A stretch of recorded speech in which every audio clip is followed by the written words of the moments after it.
அனைவருக்குமே வணக்கம். சற்று முன் கிடைத்திருக்கக்கூடிய ஒரு மிக மிக முக்கியமான செய்தி ஒன்று வெளியாகியுள்ளது. சற்று முன் செந்தில் பாலாஜி வழக்கில் புதிய திருப்பம், அலரும் அறிவாலயம், இது மாதிரி பார்த்தீங்கன்னா செய்திகள் வெளியே இருக்குது. இப்போ சதுரடியாக பார்த்தீங்கன்னா செந்தில் பாலாஜி அவர்கள் டாஸ்மாக் கூடிய நிறுவனத்தில் செய்த ஊழலின் அடிப்படையில் இப்போ அதிரடியாக செந்தில் பாலாஜி அவர் மீது எக்கச்சக்கமான வழக்குகள் இருக்குது. இந்த வழக்கின் அடிப்படையில் இப்போ குறைந்தபட்சம் 1000 கோடிக்கு மேலே மெகா ஊழல் நடந்திருக்கு அப்படின்றத நிறுவனம் பண்ணி இப்போ செந்தில் பாலாஜி மீது வழக்கு பதிவு செய்து, அதே மாதிரி செந்தில் பாலாஜி அவர்களுக்கு பார்த்திங்கன்னா திமுகவிலிருந்து நீக்கப்பட்ட சம்பவம் பெரும் அதிர்ச்சியை ஏற்படுத்தியிருந்தது. இதன் அடிப்படையில் இப்போ டாஸ்மாக் நிறுவனத்தின் அடிப்படையில் இப்போ செந்தில் பாலாஜி அவருடைய வழக்கில் ஒரு மிகப்பெரிய திருப்பங்கள் கொண்டு வந்திருக்காங்க.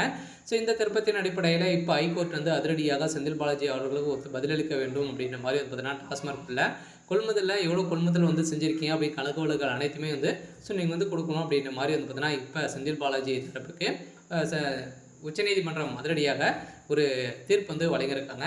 இதை பற்றி இந்த வீடியோவில் நம்ம முழுமையாக பார்க்கலாம். அதுக்கு முன்னாடி நம்ம சேனலுக்கு இப்போ தான் நீங்கள் முதல் முறையாக வந்திருக்கீங்க அப்படின்னா மறக்காமல் நம்மளுடைய சேனலை சப்ஸ்கிரைப் பண்ணி சப்போர்ட் பண்ணுங்கள். வாங்க வீடியோக்குள்ளே போகலாம்.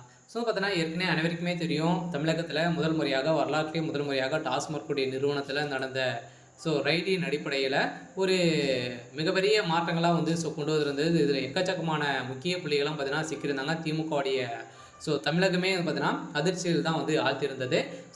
இது வரைக்குமே குறைந்தபட்சம் 40,000 கோடிக்கு மேலே மெகா ஊழல் நடந்திருக்கு அப்படின்னு தான் நிரூபணம் பண்ணி இப்போ ஒரு மிகப்பெரிய ஆதாரமாக சிக்கியிருக்கு. இந்த ஆதாரத்தின் அடிப்படையில் செந்தில் பாலாஜியுடைய வழக்கில் என்ன முறைகேடுகள் நடந்திருக்கு அப்படின்னு பார்த்தீங்கன்னா மீண்டும் பார்த்தீங்கன்னா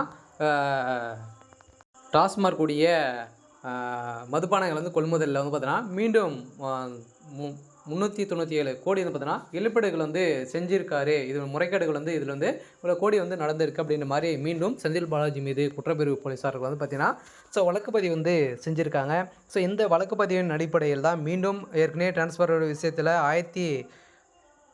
1068 கோடிக்கு மேலே பார்த்தீங்கன்னா டிரான்ஸ்ஃபார்முடைய விஷயத்தில் பார்த்தீங்கன்னா டெண்டர் விஷயத்தில் செந்தில் பாலாஜி அவர்கள் முறைகேடுகள் செஞ்சுருக்காரு அப்படின்ற மாதிரி இப்போ இந்த முறைகேட்டின் அடிப்படையில் சதுரடியாக மீண்டும் செந்தில் பாலாஜி மீது புதியதாக பார்த்தீங்கன்னா நிறைய வழக்குகள் இருக்குது. இந்த வழக்கின் அடிப்படையில் தான் செந்தில் பாலாஜியுடைய வழக்கில் ஒரு மிகப்பெரிய திருப்பங்கள் ஏற்பட போகுது.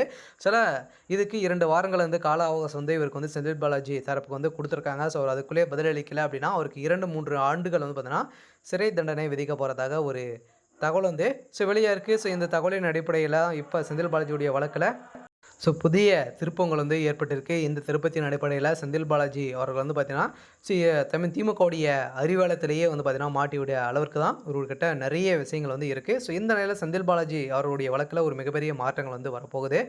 சரி, ஓகே. இன்றைக்கான அப்டேட் இதுதான். மறக்காமல் நம்மளுடைய சேனலை சப்ஸ்கிரைப் பண்ணி சப்போர்ட் பண்ணுங்கள். தேங்க்யூ.